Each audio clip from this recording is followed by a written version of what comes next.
Eto, pag-usapan natin 'tong ICI. Kasi napakaimportante na iyong itinayong grupo ni Bongbong Marcos para mag-imbestiga ay televised.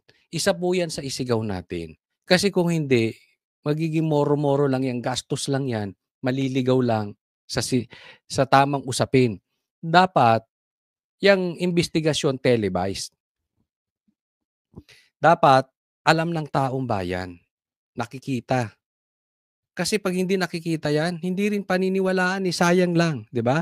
So, tingnan natin kung anong reaksyon ni Bongbong Marcos, kasi ayaw nilang i-televise 'yan, ha? Ang gusto nila, eh, sila lang mag-iimbestiga tapos may resulta. Naniniwala kayo do'n? Tinayo ni Bongbong Marcos, kaya bang imbestigahan si Marcos, 'di ba? Si Tambi iimbestigahan ba niyan? Hindi rin. Nakita na natin pinagtanggol ni Claire, eh, 'di ba? So, alam na natin ang kagaganapan niyan. So, paano maibabalik ang tiwala ng taong bayan? Televise. Yan ang sigaw ng taong bayan. Ngayon, nagtataka tayo bakit tayo i-televise.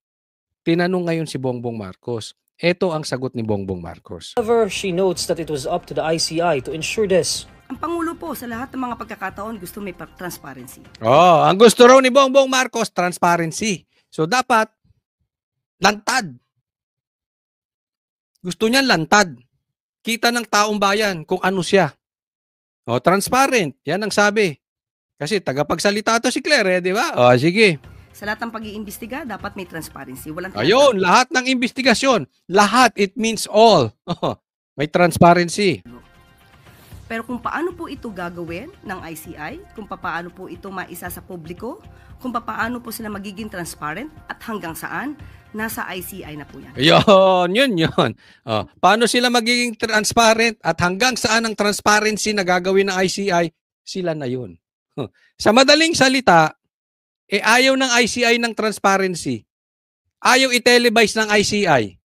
Sa madaling salita, iba yung sinasabi ng ICI, iba yung sinasabi ni Bongbong Marcos. Pero tatandaan natin, paano nyo malalaman kung ano ang gusto ni Bongbong Marcos? I-memorize nyo na ito kasi mangyayari ito eh. Ilang beses na po ito nangyari. Anong sabi niya? Hindi niya papapasukin ng EDCA, pumasok ang EDCA. Hindi papapasukin ng ICI, pumasok ang ICI. Anong sabi niya may flood control? Walang flood control. Sinabi ni Bongbong Marcos, walang pumasok ni isang baril sa loob ng KOJC? Saksakan ng daming baril. 5,000 pulis pumasok sa KOJC, nagstay doon na 16 days. Lahat may dalang baril, mahahaba. Hindi yung mga maliliit, mahahaba. So ano madaling salita? Ang gusto ni Bongbong Marcos, laging kabaligtaran. Pag sinabi niya, ayaw niya sa ICI, hindi papasok ang ICI, sigurado yun, papasok ang ICI. Ganyan po ang salita ni Bongbong Marcos, laging kabaligtaran. Ngayon, sabi niya, gusto ni Bongbong ng transparency, ayaw niya. At yun ang nangyayari. Tama ba? Yung gusto ni Bongbong Marcos, yun ang hindi nangyayari. Laging ganun. Lagi. 20 pesos na bigas, wala. Yun pala, para lang sa mga masasalanta, ininegosyo pa yung mga nasalanta ng bagyo. Ng lindol. Ganyan po si Bongbong Marcos. Ang sinasabi niya, hindi nangyayari. Tulad nito, transparency, ICI, ayaw i-televise. Diba? Kasi sa totoo lang, alam naman natin, kung gugustuhin ni Bongbong, hoy, televise yan. Ganun, isang ganun lang yun. Sunod yan. Ikaw nagtayo niyan, ikaw nga papasahod niyan eh. Si Magalong nga napatanggal yung hindi pwedeng mag-imbestiga si Magalong eh, di ba? It means may kamay ka diyan. Hindi totoo na yung investigasyon na yan, hindi totoo yung grupo na yan, investigative team na yan ay hindi hawak ng executive. Hindi totoo yun. Hindi totoong independent yun. Oh. But still, ang Pangulo po ay sinusulong din po ang transparency sa lahat ng pag-iimbestiga. Isinusulong mo transparency. Tapos yung ginagawa ng grupong tinayo mo, ayaw ng transparency. Ayaw ayaw i-televise. INC Executive Minister Eduardo Manalo earlier appealed for the ICI to be transparent not only with its findings Tignan mo yung Iglesia ni Cristo gusto na ng transparency. Ayaw. Ayaw talaga. but also Ayaw with the nila. process of its investigation. Manalo said the investigation should be open and witnessed by the public. ICI Executive Director Brian Keith Hosaka previously said the hearings of the commission are not being live-streamed to avoid the trial by publicity. Ay, nako, ang babaw nun. Dahil lang daw para hindi trial by publicity. Anong ginagawa nyo kay BPC, Sara, di trial by publicity? Yung ginawa nyo kay PRRD, trial by publicity. Di ba? Ano ba ang purpose niyang investigasyon na yan? Dalawa po ang purpose para sa akin. Mahuli yung mastermind, maibalik ang tiwala ng taong bayan.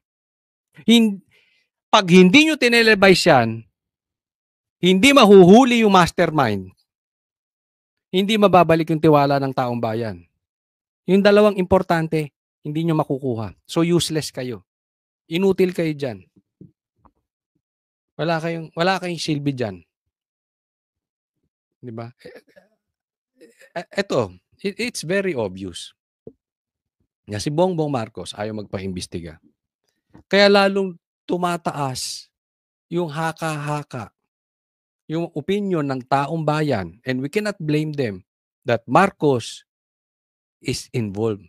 Hindi lang dahil sa inutil siya at hindi niya alam ang nangyayari na nakawan sa gobyerno niya, but he is involved.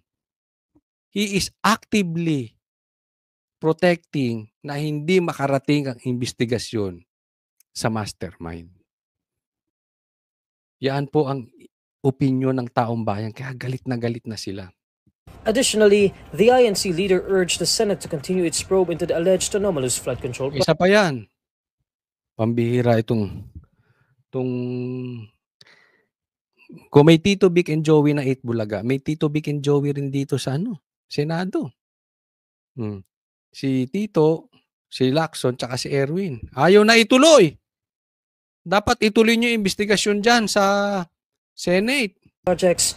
The Senate Blue Ribbon Committee hearing originally set for Wednesday was postponed until further notice. Tingnan mo, postpone until further notice.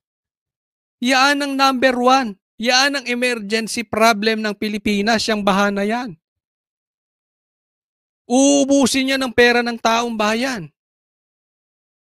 Tapos postpone until further notice. So kung hindi trip, hindi nyo ba nararamdaman? Obviously, ayaw makarating sa mastermind. Hanggang kay Diskaya lang kayo, mga gago. Ganyan ang gusto nila. Hindi nga nila gustong imbestigahan lahat ng kontraktor eh. Sila Diskaya lang eh. Due to the unavailability of documents needed within a week. Tingnan natin tong next. Ito. Totoo ba to? Ito yung sinabi ni Jay. Pinost to ng Para sa Bayan. At sinabi ni Jason sa 120 million unliquidated cash advance ni Laila de Lima. No receipt. 91 million confidential funds. So pag plinas mo yan, 211. Tama po ba? No liquidation vouchers. Nagmamalinis DOJ Secretary Laila de Lima. Totoo ba yan, de Lima? Ang lalakas ninyong manisi kay BP Sara. Ano kaya masasabi na naman dito nila Jokno? Ano na naman kaya masasabi dito ng mga dilawan? Paninira lang? Kaya nga tinatanong namin eh. Totoo ba to?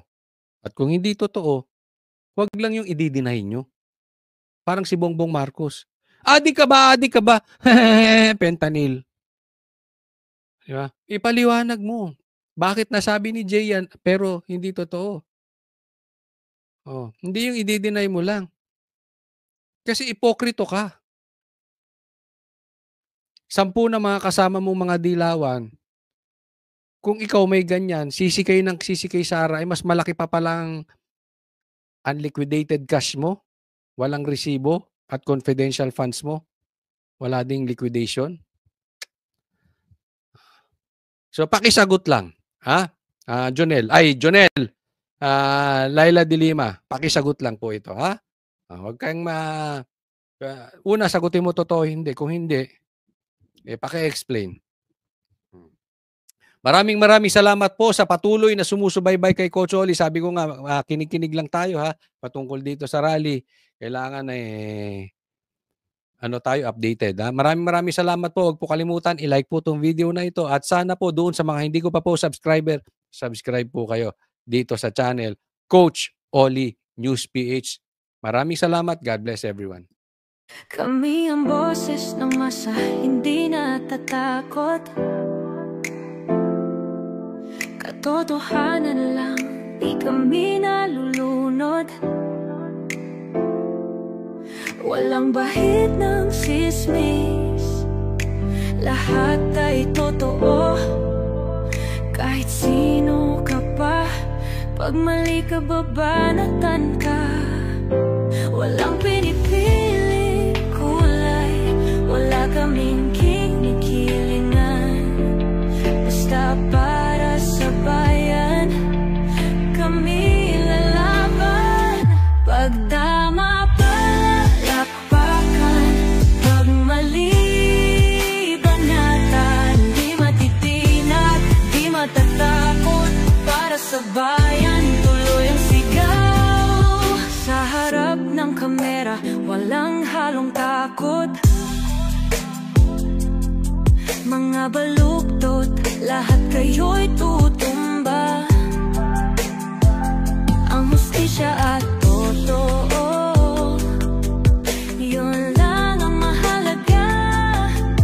Kahit sinong harang, di kami matitinag. Walang pinipiling kulay, wala kaming kinikilingan. Basta para sa bayan, kami lalaban. Pag tama palakpakan, pag mali banatan, di matitinag, di matatakot. Para sa bayan, tuloy ang sigaw. Kung nasa tama ka, ikaw ay aming kasama. Pero pag mali ka, handa ka na bang mabasag? Banateros kami, walang inuunan. Dahil bayan muna, bago ang sarili.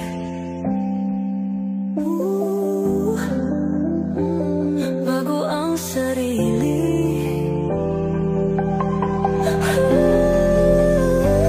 Pag tama palakpakan, pag mali banatan, banateros ang sigaw. Katotohanan ang laban.